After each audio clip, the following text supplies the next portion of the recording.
یزید کی تخت نشینی۔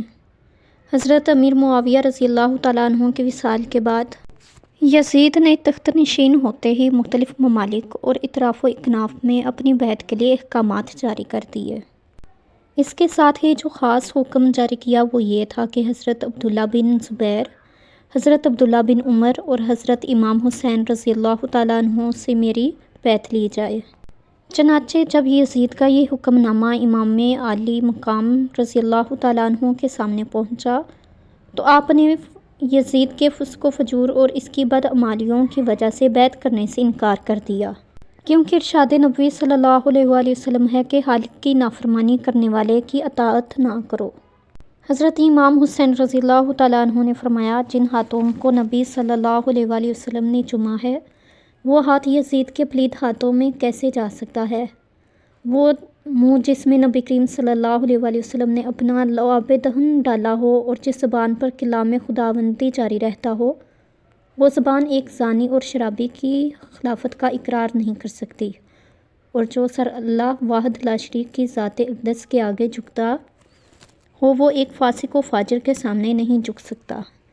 حضرت امام عالی مقام رضی اللہ تعالیٰ عنہ نے یہ بتا دیا کہ حسین علی اکبر کی جوانی پہ گھوڑے دوڑتے ہوئے تو دیکھ سکتا ہے، عباس علمدار کے بازو تو کٹوا سکتا ہے، سکینہ کو یتیم ہوتے ہوئے تو دیکھ سکتا ہے، 6 ماہ کے علی اصغر کے حلق میں تیر پیوست ہوتا تو دیکھ سکتا ہے، سارے کا سارا کنبہ عزیز و اقربا اور رفقا کو قربان کرنے کے بعد خود بھی نیزے کی آنی کو برداشت کر سکتا ہے، مگر شرابی کے ہاتھ میں ہاتھ نہیں دے سکتا۔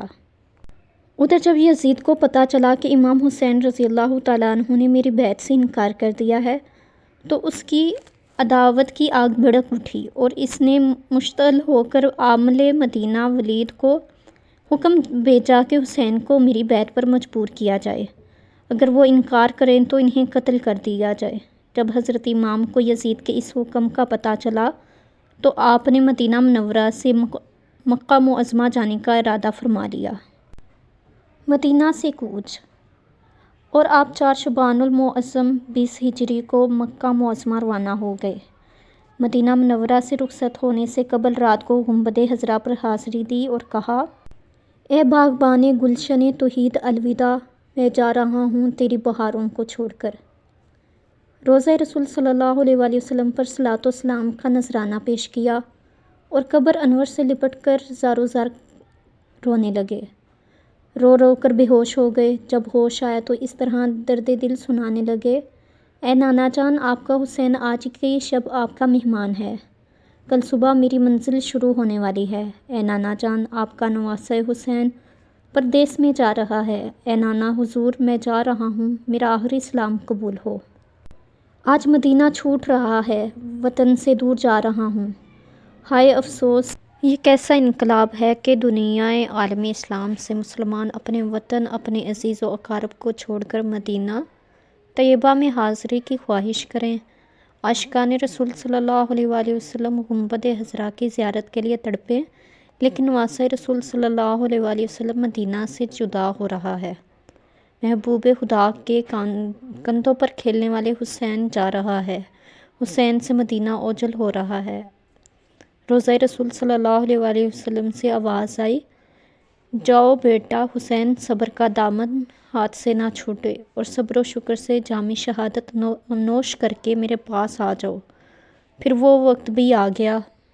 ادھر جب اہل عراق کو پتہ چلا کہ حضرت امام حسین رضی اللہ تعالیٰ عنہ نے یزید کی بیعت نہیں کی اور آپ مکہ معظمہ تشریف لے آئے ہیں تو انہوں نے متفق ہو کر امام عالی مقام کی خدمت میں درخواستیں اور خطوط بھیجنے شروع کر دیے، جن میں اپنی نیازمندی اور عقیدت و اخلاص کا اظہار کیا کہ ہم اپنے جان و مال آپ پر قربان کر دیں گے۔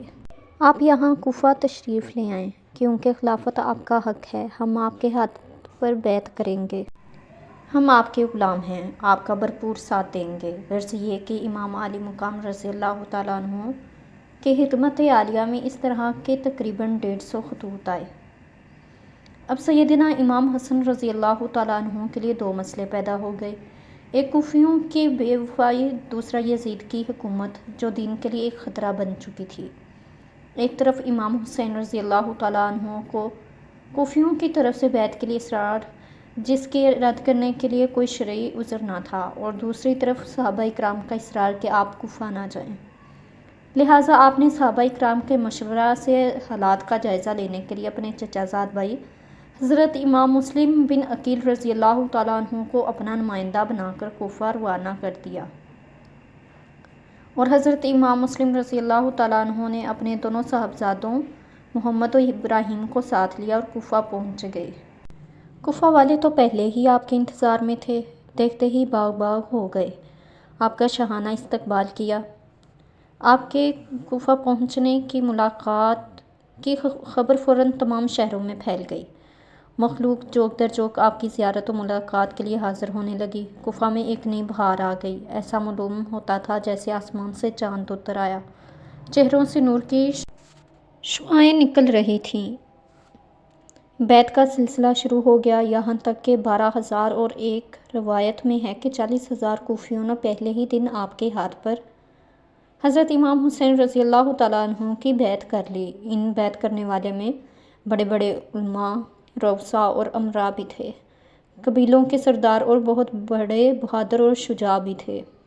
حضرت امام مسلم رضی اللہ تعالیٰ عنہ نے عراق والوں کے اس جذبہ محبت اور جوش و عقیدت کو دیکھ کر فوراً حضرت امام حسین رضی اللہ تعالیٰ عنہ کی خدمت میں خط لکھ دیا۔